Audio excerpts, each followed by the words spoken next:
Office of the Medical Examiner, Beatsville. Dr. Jack Hanman is speaking. How can I help you? Good evening, this is Kate Brooks. I'm not sure if you remember me.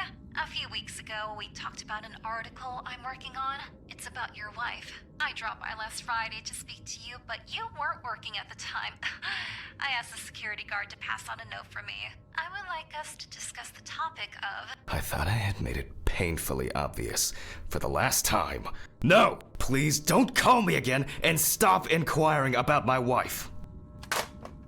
Damn journalists. They don't let me work. God damn it. I'm not in the best frame of mind to record a lecture for my students now. I'm feeling completely broken. Where did I leave my meds this time?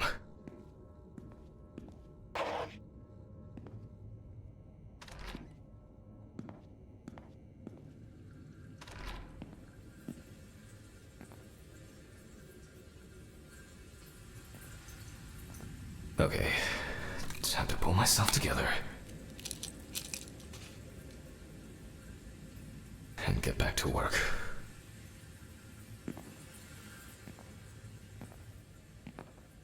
I need to set the camera first.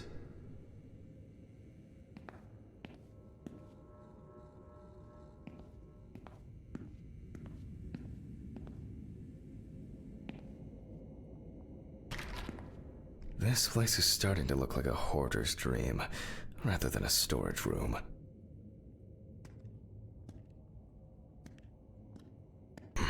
Now remember, Jack, don't forget to hit the record button this time.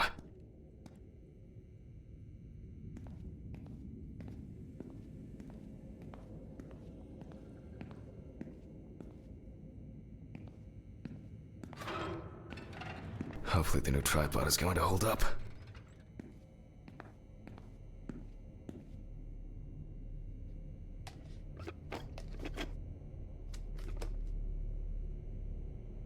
Now, I just have to get everything in frame.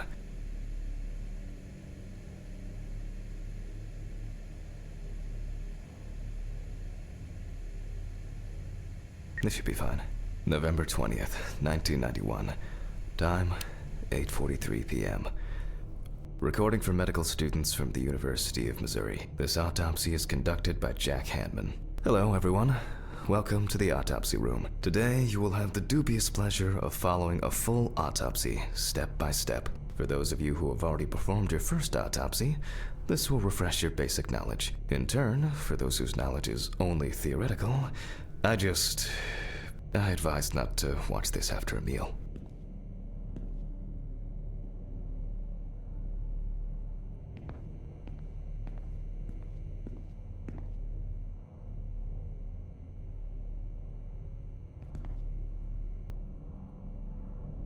Let's start.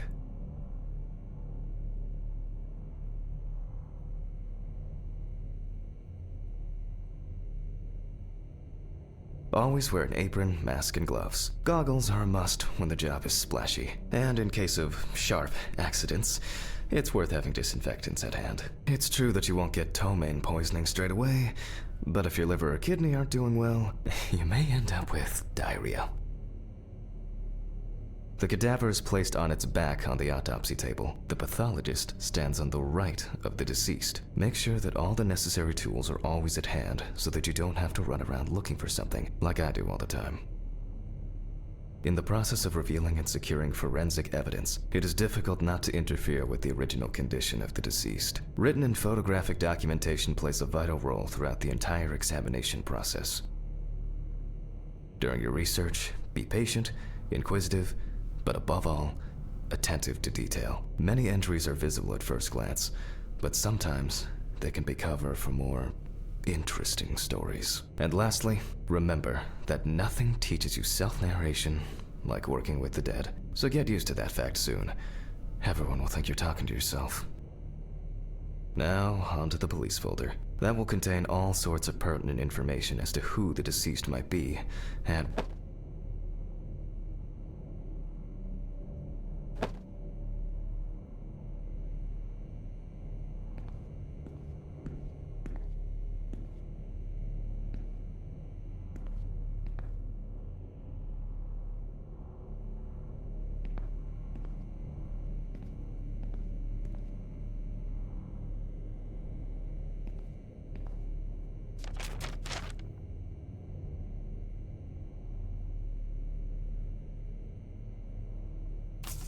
The body was noticed by a station employee during the morning shift. Initially, he thought that someone had thrown some boots and a coat in a nearby ditch. It took him a moment to recognize the pile of clothes as the body of a man.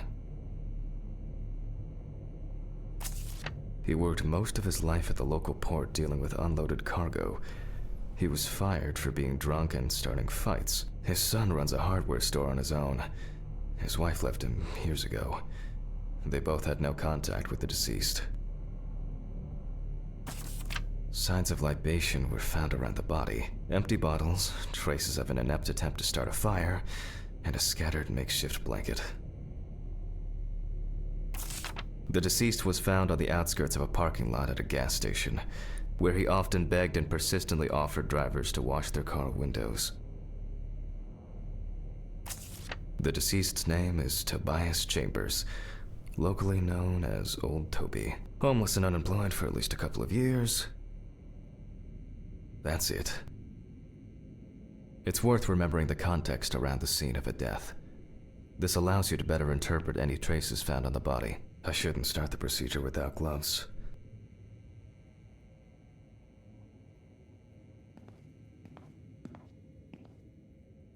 Now it's our turn to take some pictures for our files. If I can just remember where I left the camera.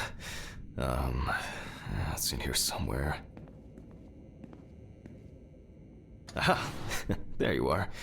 I knew it was here somewhere. As I mentioned at the beginning, before we begin the internal examination, we need to document the cadaver and the condition it arrived in. We begin with a full body photo. Try and stick to the top-down rule, but this is not always possible. Let's keep in mind it's all about the legibility, not the perfect frame.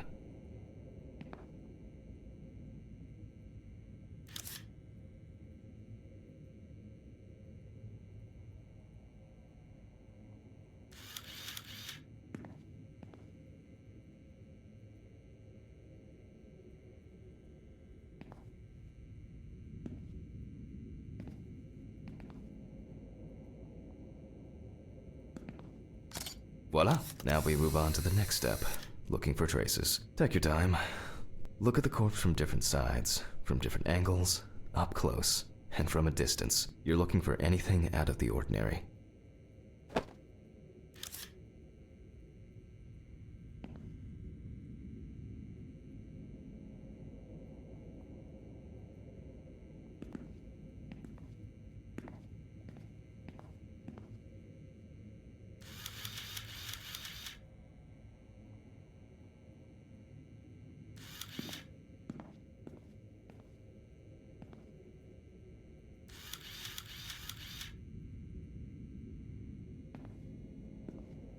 That's something interesting. It will be necessary to check whether this injury was severe enough to cause damage to the brain.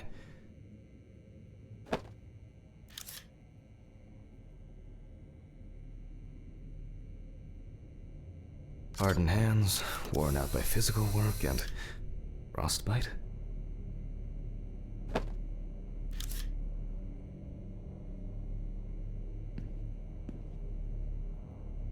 Some wounds in the feet and signs of frostbite, probably because the subject's shoes were too small.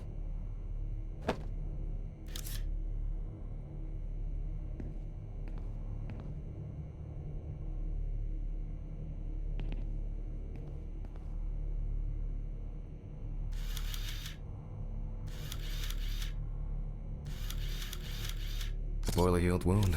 Looks old. I'll take a closer look later. In a moment, we will check which of our initial observations will be worthy of further consideration. But before we get to that, I need to write down some basic data.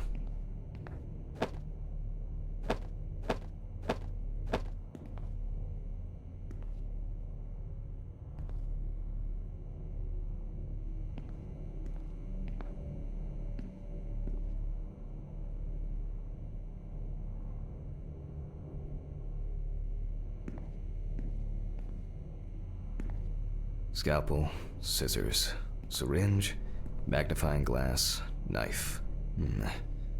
I guess I forgot to clean the knife. Personal information. The deceased was unclothed. Date. Okay, as you can see, I note everything down on previously prepared forms. Every pathologist must keep a detailed record of every step of the autopsy. This not only allows you to track the procedure, but also collates the results together, upon which you may back up your conclusions. So, enough of the boring prep. Let's begin by taking a closer look at the spots I photographed earlier. For this, you're going to need a magnifying glass.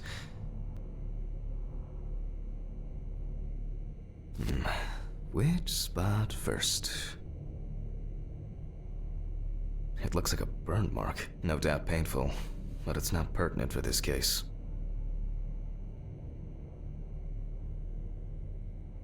I can confirm the presence of ecchymosis on the deceased man's head. The appearance indicates the intravital nature of the wound.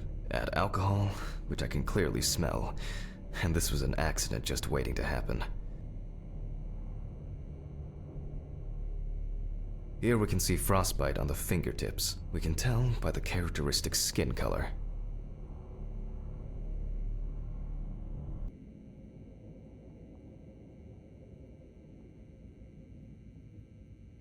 Definitely a painful mix of frostbite, abrasions, and blisters. Old Toby had been wearing shoes too small for him for a very long time.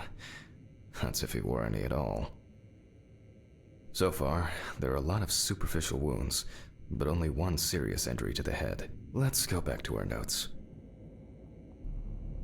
First, I mark the location of the injuries and make notes for each one. So, the head wound. Definitely an important clue. This is something we'll investigate first.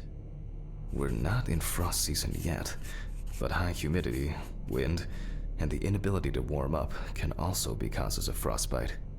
If Toby's body was cold for a prolonged period, the frostbite could have resulted from the body's defense reaction. The safety of the internal organs is more important than fingers, nose, or ears.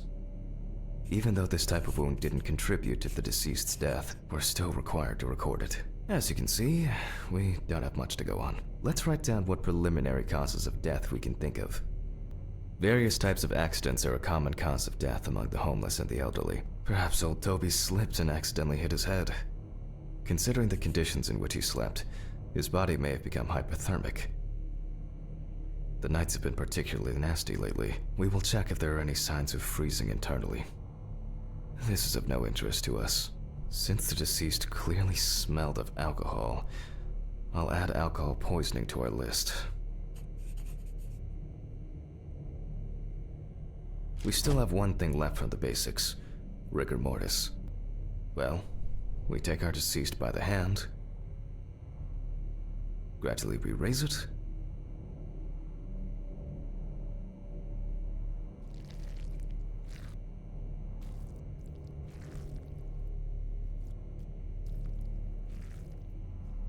now let it go. As you can see, the hand falls loose. What's the conclusion? Death must have occurred more than 72 hours ago. The police information appears correct.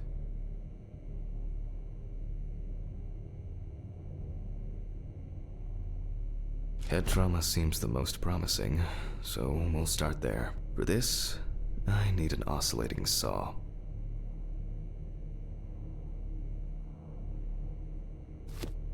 The cut is made from ear to ear.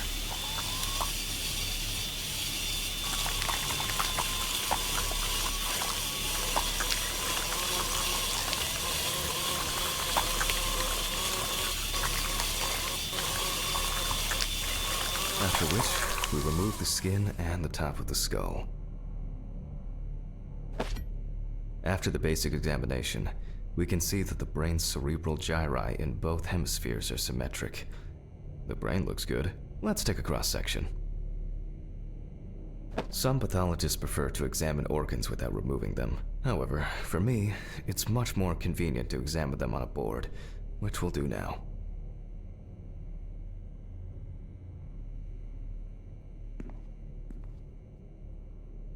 Holding a long, narrow blade knife in the dominant hand, we slowly cut the cranial nerves on both sides, all the time pulling the brain towards us.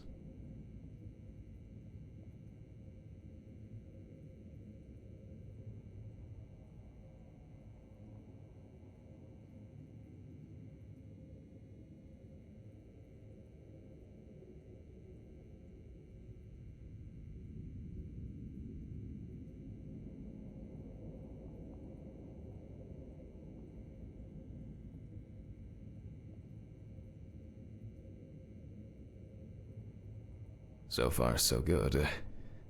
The hematoma seems to have had no effect on the brain.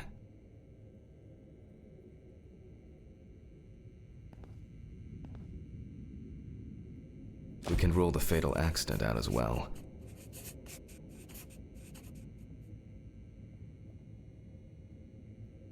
Brain is in good condition, so we have no choice but to proceed to the internal examination of the other organs. I grab a scalpel from my kit. The incision should be in the shape of a letter Y. We use a deep cut to reach all the way to the ribs and to penetrate the abdominal wall.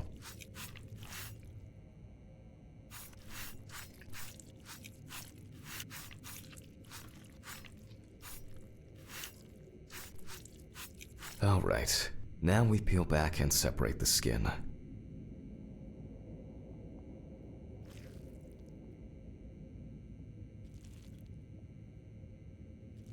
Now, we need to remove the ribs. We'll need the loppers for this.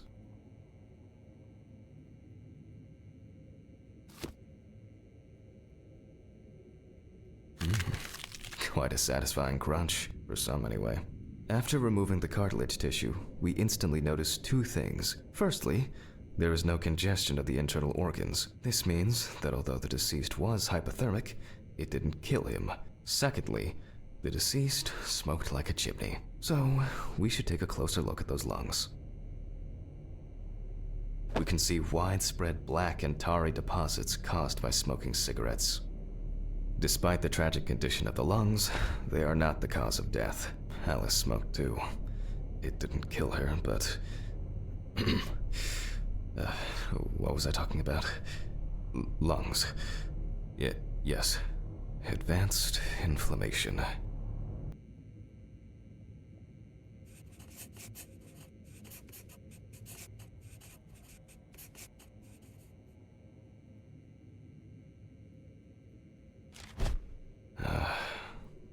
What now? The syringe. Now's a good time to collect some samples. Specifically 3. From the eye, the heart, and the bladder. I'm interested to see the concentration of alcohol in the body. Vitreous humor analysis is very useful in indicating long-term alcohol abuse. 5 milliliters from the left ventricle should do it. But from the bladder, we draw about 10 milliliters of fluid. Now we take our samples to the centrifuge, but before I do that, I need to find my notebook. My dyscalculia means that I always double-check the settings. Please excuse me while I run and fetch it.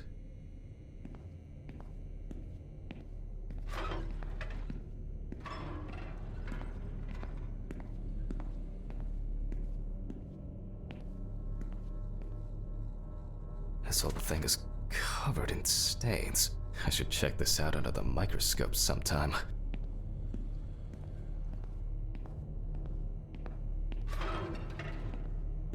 Let's get back to the examination. Alcohol is also just... We put all of the samples into the rotor.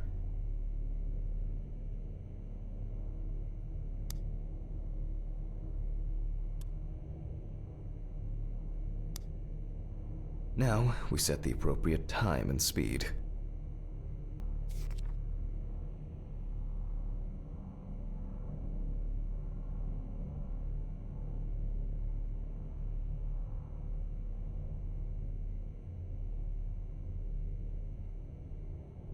Okay, let's roll.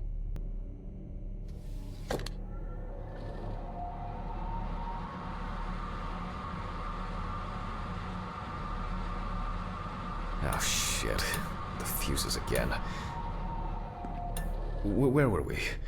Oh yes, the blood alcohol concentration. Let's see what we've got here. Everything's separated as it should.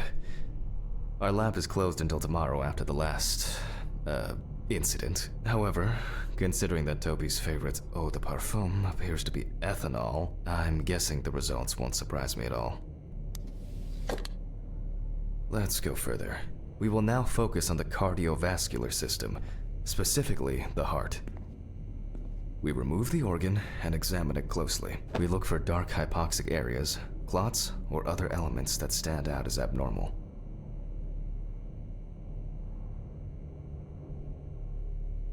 At first glance, the heart looks fine. The pulmonary trunk and aorta seem to be in good condition. There are no pathological changes that would have contributed to Toby's death.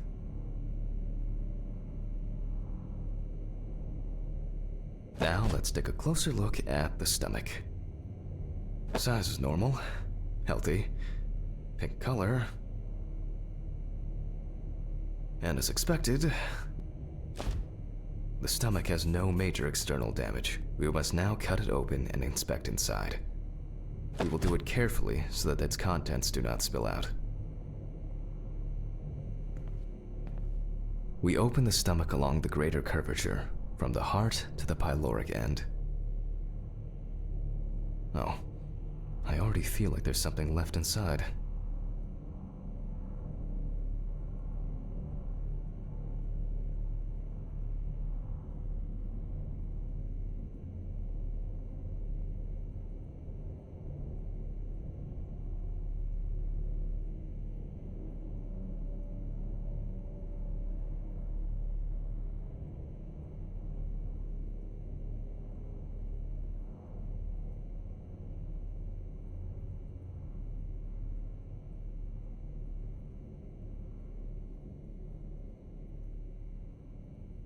Okay, large amount of gas, small amounts of yellow, grayish food content, resembling some kind of meat. Either our deceased hadn't eaten in days, or the bulk of his stomach had already found a way out. Looks like I'll have to find the missing contents.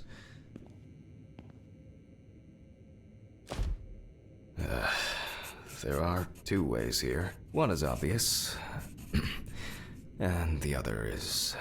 It couldn't have been suffocation, could it? I'll add this to the list and move on to the deceased's neck. At first glance, the trachea looks normal.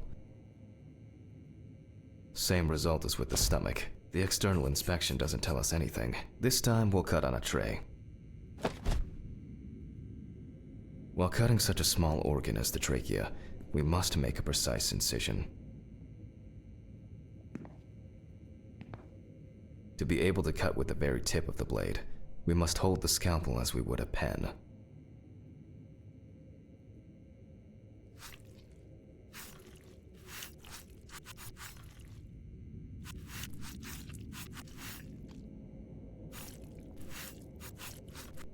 And after careful examination and deduction, we've got it, a clogged trachea. It's time to summarize the whole thing.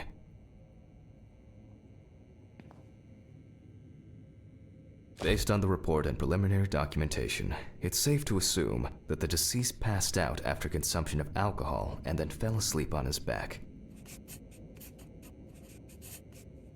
Then, the gastric contents refluxed and flooded the airways, causing death. That's why we don't forget about the recovery position at dorm parties.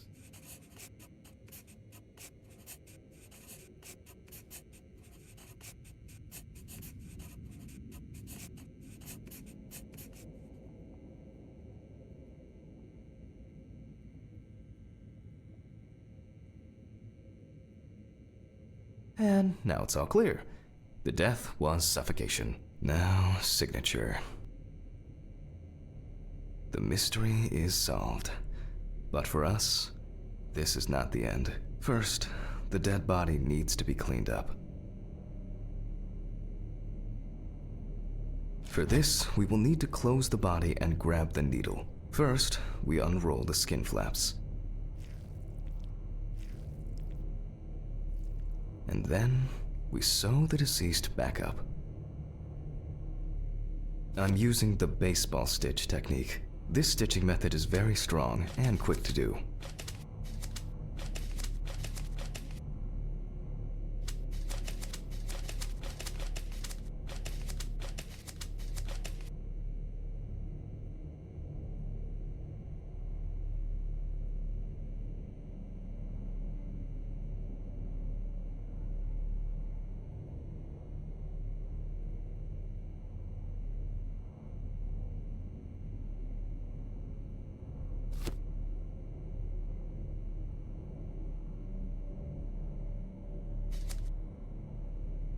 beautiful.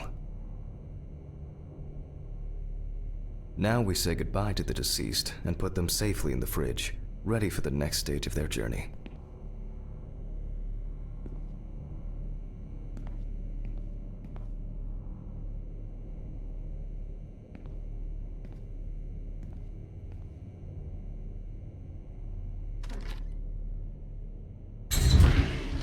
God, I'm tired. I'll drop these samples off at the lab on the way to the bar.